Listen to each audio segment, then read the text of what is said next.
track maintenance is not the most glamorous job. The engines considered it slow, monotonous and dull. Fergus was the exception.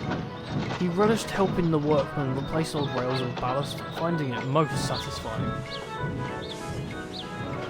"You can't do it right on the wrong rails," he'd say. "Without this work, your treasured express couldn't run." The other engines rolled their eyes. If you asked them, Fergus was more than welcome to it. One evening, Fergus was prepared to take the maintenance train down Edward's line. Tracks between Lower Sudbury and Upper Brendam needed to be replaced. Workmen loaded their tools into a van, behind which Fergus coupled 2 trucks of ballast and a flatbed of new rails and sleepers. When all was ready, he pushed the train down the line. By the time they'd reached the station, a dense fog hung in the air. Fergus's lamp shone brightly, and the men set up the lights to illuminate the sight. As they worked, Fergus's eyes wandered. The station was dark, and the crossing gates creaked gently. The low chuckle broke Fergus's trance. In front of the flatbed was a van. It bore a very devious grin, and its eyes were fixed on him intently. "Drained," he thought. "I don't remember putting a van there." "Fergus, you left our tool van behind." Fergus glanced at the workman beside him. "I did not," he insisted. "It was right at the front of the train." "Well, it's not there now," replied the workman. "Perhaps you should check this van." Fergus stopped short. The van was gone.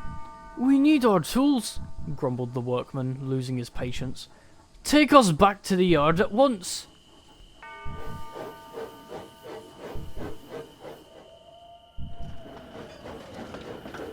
When they returned to Edward Station, they found Boko and the missing tool van. "It's not like you to leave trucks behind," remarked Boko.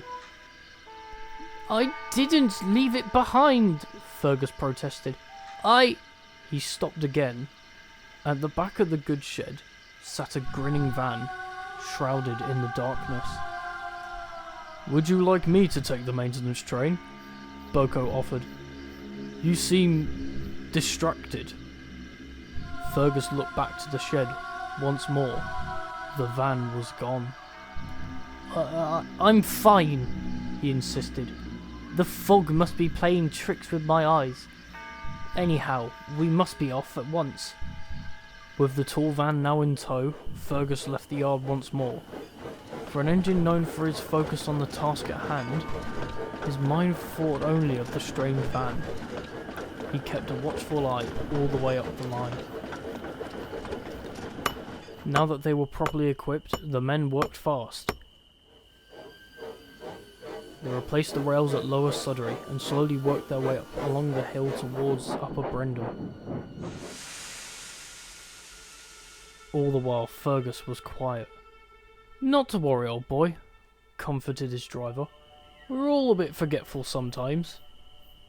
Fergus didn't hear his driver's words. He was squinting through the fog towards the head of the train.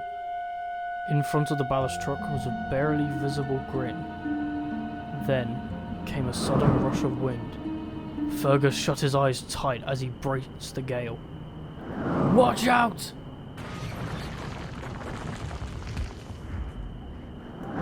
Fergus opened one eye to identify the source of the noise, only to find himself face to face with the van and its awful smirk.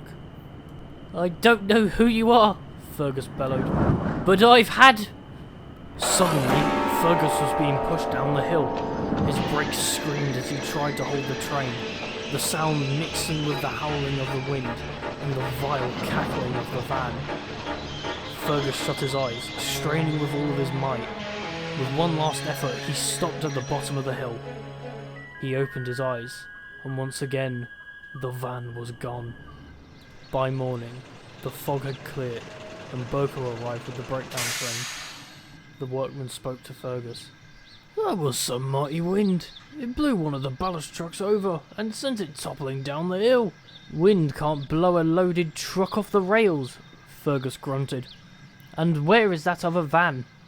Fergus, we keep telling you, there was no other van, except for the one for our tools.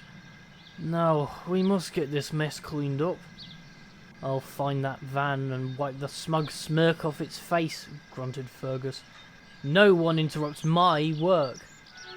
You're not likely to find it, Boko chuckled dryly, for it doesn't exist. Whatever do you mean? The railwaymen have always been superstitious about the number 13, explained Boko. But that doesn't just apply to engines. When a batch of wagons were built, the 13th was always treated with apprehension. Superstitions are nothing but tish-tosh, huffed Fergus. Boko ignored him and continued. I heard of a particularly unlucky van, supposedly the 13th in its batch, and misfortune certainly followed it. One night, an engine derailed while moving it into some old sidings. When the crew returned with a crane, the van had, well, vanished. And? Fergus urged. Some say it was broken up, finished Boko, while others say it was a trickster, roaming the rails in pursuit of mischief.